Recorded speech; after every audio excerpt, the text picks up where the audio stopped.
Jen here, and I have a layout for you for the Love of Crafting and Sharing series. This month we are sharing our love of scraps. Yay, I love scraps.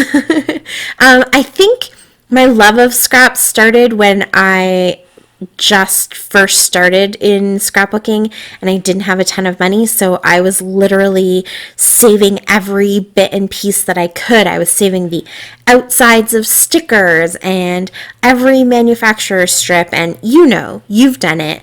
You just save everything because you want to be able to use up every little bit that you have of your papers and your stickers and your collections.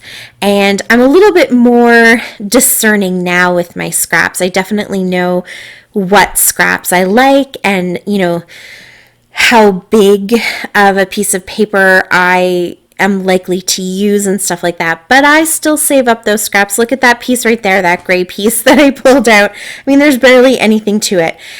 But I will use it on this layout, and then I will save the little bits that are left over because I like that gray, and I think it's a fun scrap to have.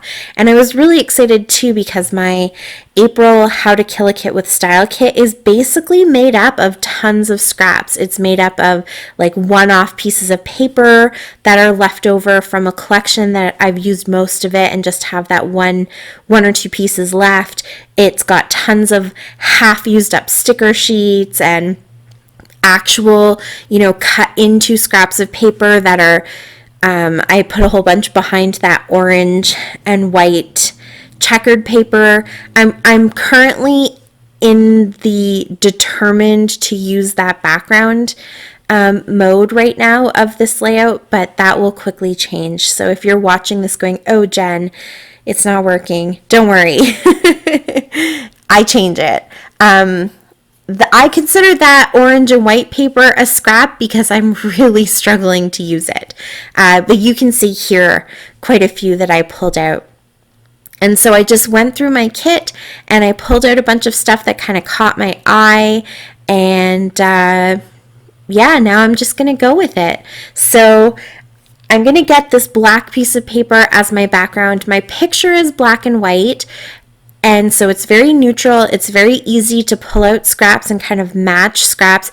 It doesn't really have a theme to it, so I didn't need to worry about going, with a certain type of collection or certain colors or certain embellishments. It's just a black and white paper, a black and white picture of my son and I. He was just being cute that day, so we decided to take a selfie.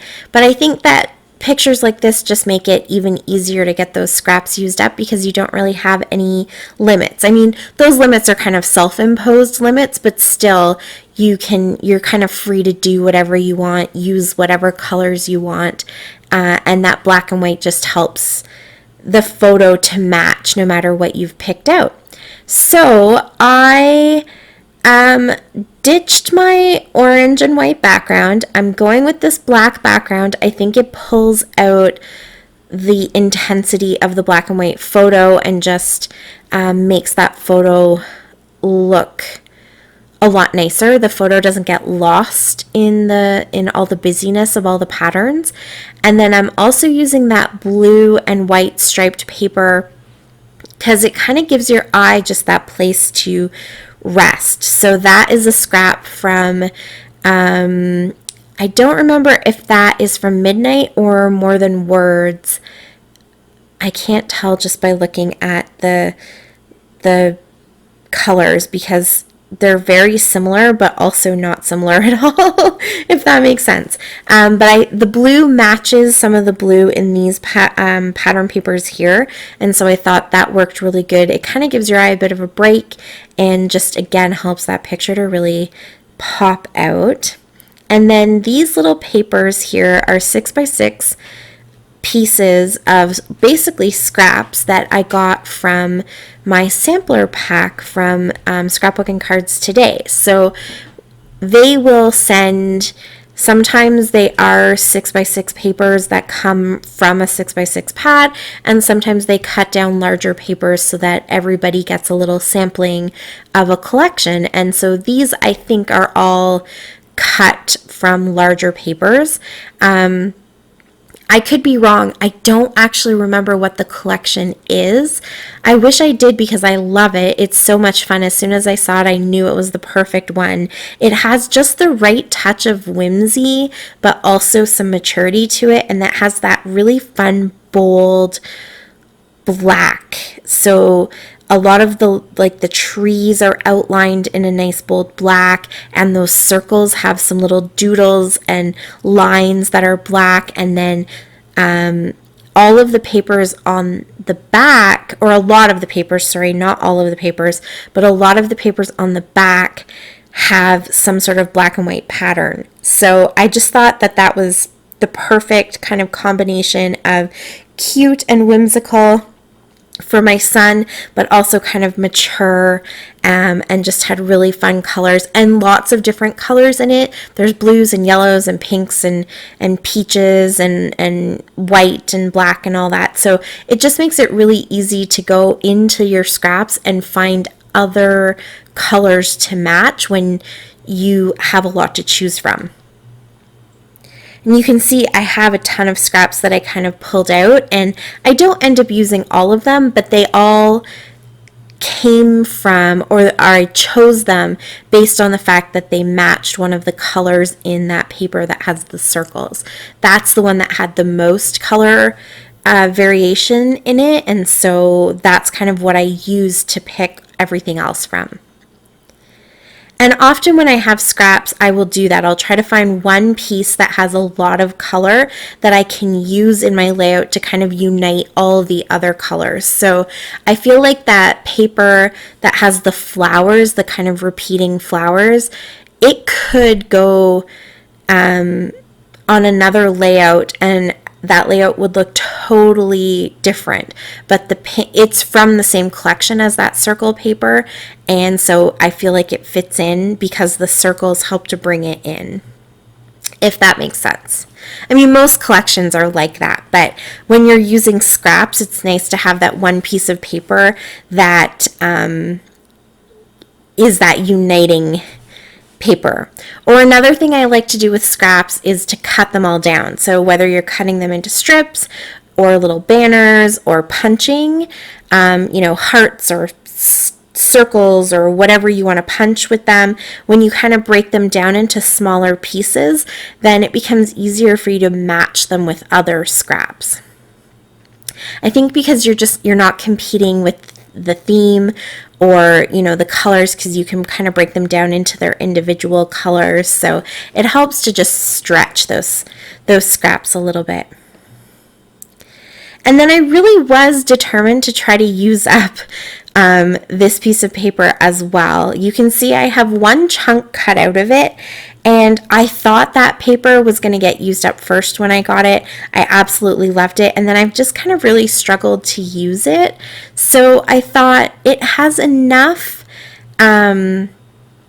match in color. It kind of goes from a really, really pale peach, which is in the circle paper, to almost a black, which again you can see is in the in those pattern papers, and then it's got some of the orange and little touches of pink and stuff. So because my little sunburst that I did isn't totally straight, I didn't measure or try to line everything up perfectly, so it's just a little bit wonky. So I thought I could kind of offset that a little bit by doing this kind of two-sided border, and then that just brings in a little bit of color and kind of breaks up some of the dark black in the background.